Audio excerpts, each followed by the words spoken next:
virtually every mass shooting, every circumstance where a large number of people have been victimized and lost, I spoke with them. I learned a long time ago what you've all learned in your life.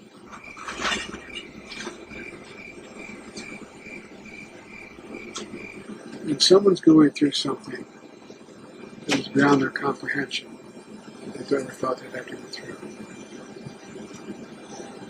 If they see someone who they think understands or maybe been through something not the same but similar, it gives them some sense of hope. And I always get criticized sometimes by my staff because when I go to these events, I stay for 3 to 4 hours and answer all their questions. But it matters. It matters a lot. And look, I'm talking, some of you have gone through a hell of a lot more than I've gone through, and a lot more than other people have gone through. And you understand. So it's just people are looking for just something to grab, something that gives them some sense of hope. And that's, if I can do a little bit of that, then it's, it's worth doing. It's not for me. So. What about getting people out? We got people evacuate. The answer is we're going to get people out, but I'm not going to go into any detail with you now. All right, we got to wrap up, guys. Are the Israelis operating within the rules of war that you talked about last week being so important? Good talking, Joe. Thanks, everybody. Years ago, I asked the Secretary of State when he and I were working in the Senate to write something to our man. He said, he wrote a line that I think is appropriate. He said, it's not, we lead, not just, well, I won't go into it. I'll wait later. Taking too much time. But the point is this, that I was deeply saddened and outraged by the explosion at the hospital in Gaza yesterday. And based on what I've seen, it appears as though it was done by the other team, not you. But there's a lot of people out there not sure. So we've got to overcome a lot of things. And it also means encouraging life-saving capacity to help the Palestinians who are innocent.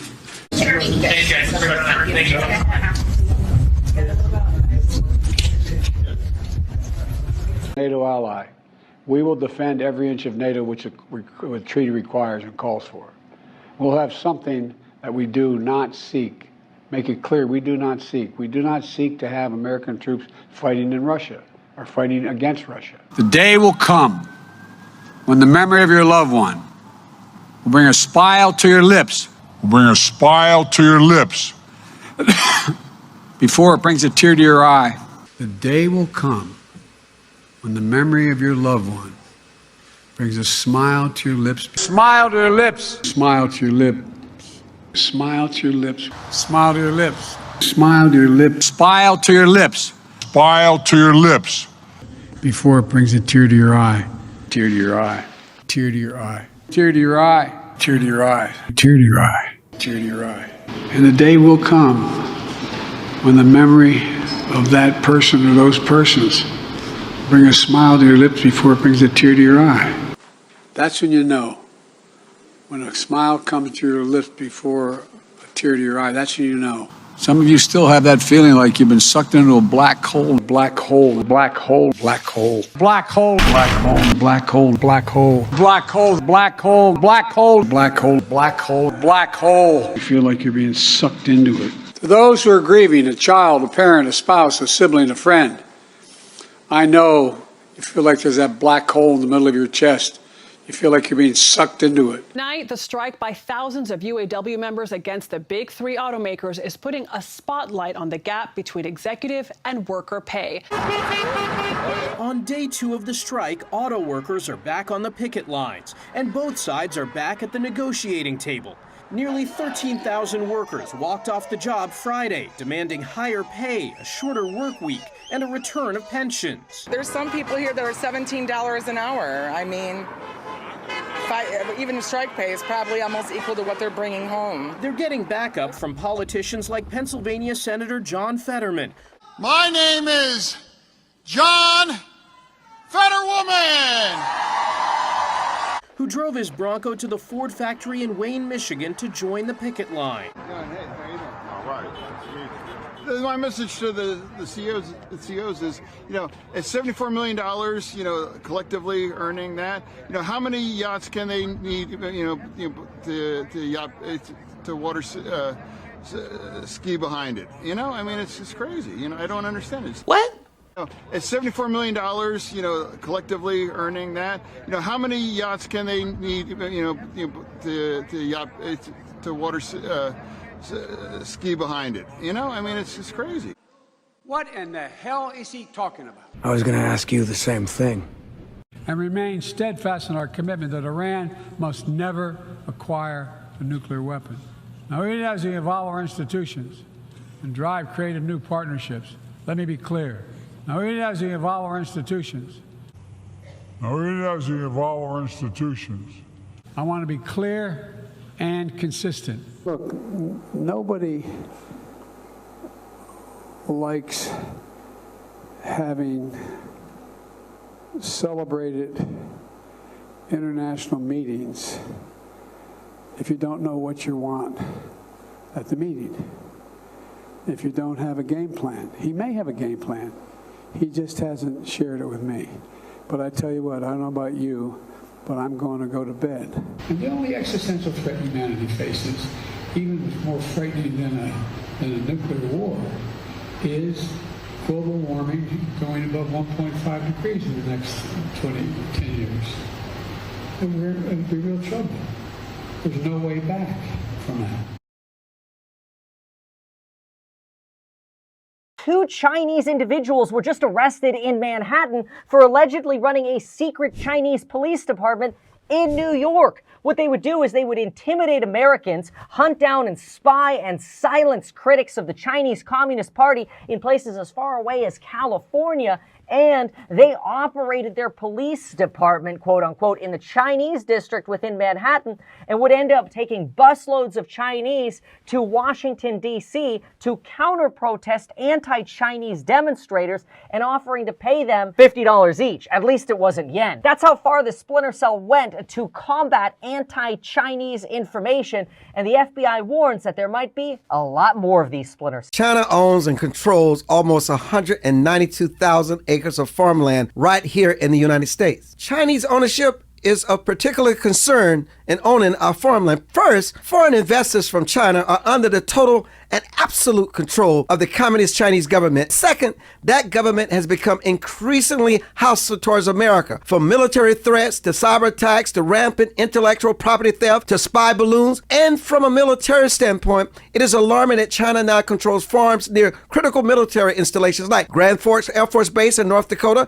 and Laughlin Air Force Base in Texas. Now Texas lawmakers are getting hit with outrage over their willingness to move a bill that would ban Chinese citizens from purchasing new land. Chinese citizens who may be loyal to their country. China has become a major problem for the world, and the United States' interests shouldn't be harmed to make people feel better. I'm announcing that Syngenta, a Chinese state-owned agrochemical company, must give up its land holdings in Arkansas. Syngenta owns 160 acres in northeast Arkansas, which it uses primarily for seed research. The company that owns Syngenta, Kim China, is also on the Department of Defense's list of Chinese military companies posing a clear threat to our state. Seeds are technology. Chinese state-owned corporations filter that technology back to their homeland, stealing American research and telling our enemies how to target American farms. That is a clear threat to our national security and to our great farmers, especially since the Chinese government enacted a law in 2017 requiring Chinese citizens abroad to collaborate with their country's security officials on intelligence work with no questions asked. This isn't about where you're from. We welcome Chinese Americans, Russian Americans, and anyone else who's given up foreign oppression for American freedom. This is about where your loyalties lie. We simply cannot trust those who pledge allegiance to a hostile foreign power. That's why I signed Act 525, sponsored by Representative McKenzie and Senator Boyd, to ban Chinese and Russian-made drones. And it's why I signed Act 758, sponsored by Representative McAlinden and Senator Stubblefield, banning public contracts with the CCP. We will make sure that every company operating in Arkansas is a friend to Arkansas and good to hardworking Arkansans. Secretary Ward has already notified Syngenta about this decision. If they refuse to sell, our Attorney General can move forward with legal proceedings and force them to get out of our state. Arkansas will always protect our farmers and our national security interest.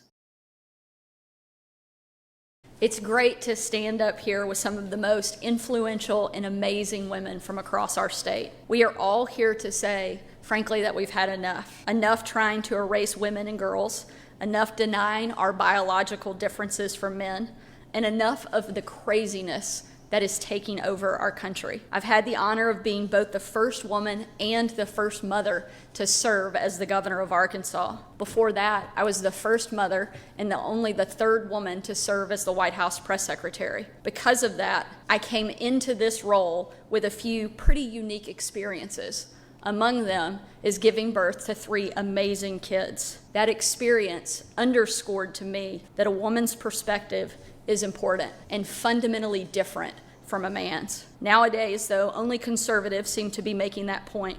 On the left, women have taken a back seat to political correctness.